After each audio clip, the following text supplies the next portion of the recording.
ایک بھائی نے پوچھا ہے کہ عرفہ کا روزہ ہند و پاک کے لوگ کب رکھیں گے؟ آیا عرفہ کے دن رکھیں گے یا اپنے ملک کی تاریخ کے حساب سے 9 ذی الحجہ کو رکھیں گے؟ دیکھیے، اس مسئلے میں علماء کرام کا 2 موقف ہے۔ پہلی رائے یہ ہے کہ عرفہ کا روزہ اسی دن رکھنا چاہیے جس دن حاجی عرفہ میں قیام کرتے ہیں، اور سارے لوگوں کو اس کی تابعداری کرتے ہوئے اسی دن سب کے سب کو روزہ رکھنا چاہیے۔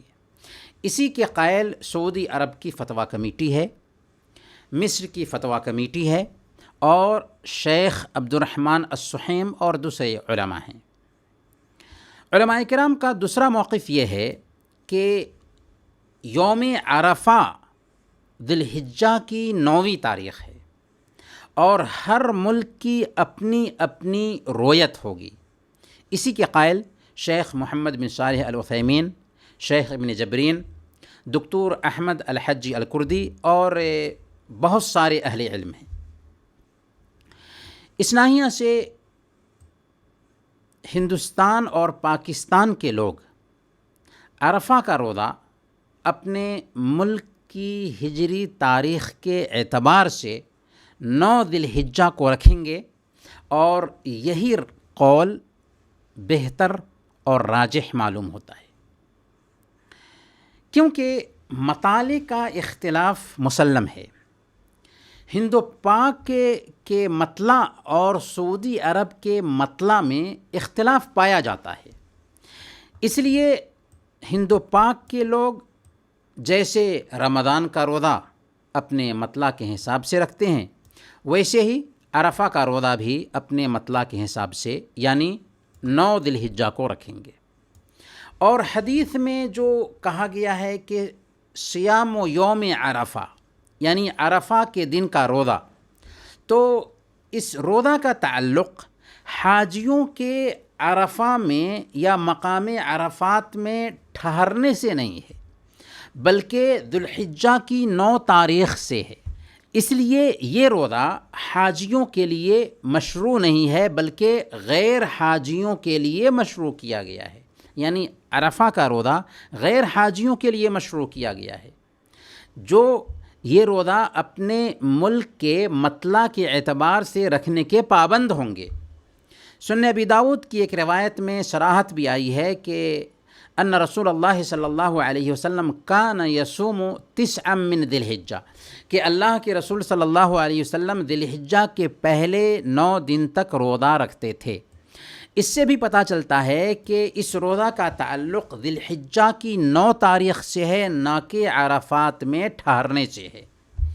اب اگر کوئی آدمی کہتا ہے کہ یوم عرفہ کی فضیلت جانے کے بعد، ختم ہونے کے بعد روزہ رکھنا کیا معنی رکھتا ہے، تو یہی سوال لیلۃ القدر کے بارے میں بھی کیا جا سکتا ہے، کیونکہ لیلۃ القدر بھی پوری دنیا میں ایک ہی رات میں نہیں ہوتی۔ تو جیسے لیلۃ القدر کو ہر مسلمان اپنے اپنے مطلع کے اعتبار سے تلاش کرتا ہے، ایسا ہی معاملہ عرفہ کے روزہ کے ساتھ بھی ہوگا۔ پھر 1400 سال گزر گئے اور اسی طریقے پر عمل ہوتا رہا، اور ہمیں معلوم ہے کہ امت گمراہی پر اکٹھا نہیں ہو سکتی۔ اب اگر عرفہ کے روزہ کو حاجیوں کے عرفہ میں ٹھہرنے سے پابند کرتے ہیں، تو گویا کہ ہم اسلاف کرام پر الزام دیں گے کہ ان کے روزے مناسب وقت میں نہیں ہوئے، کیونکہ سب لوگوں نے تو عرفہ کی موافقت کر کے روزے نہیں رکھے، اور یہ بہت بڑی جرأت کی بات ہوگی۔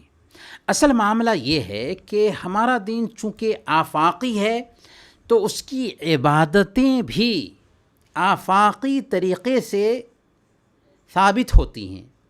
عبادتوں کے آغاز اور انتہا کا طریقہ بھی آفاقی اور ہماگیر ہے۔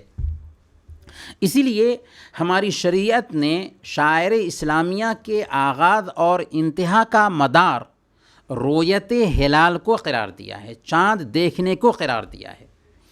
اس میں اصل میں سب کے لیے آسانی ہے، یہاں تک کہ ایک آدمی جو جنگل میں رہتا ہے وہ بھی پورے یقین کے ساتھ اپنی عبادت کی شروعات کر سکتا ہے۔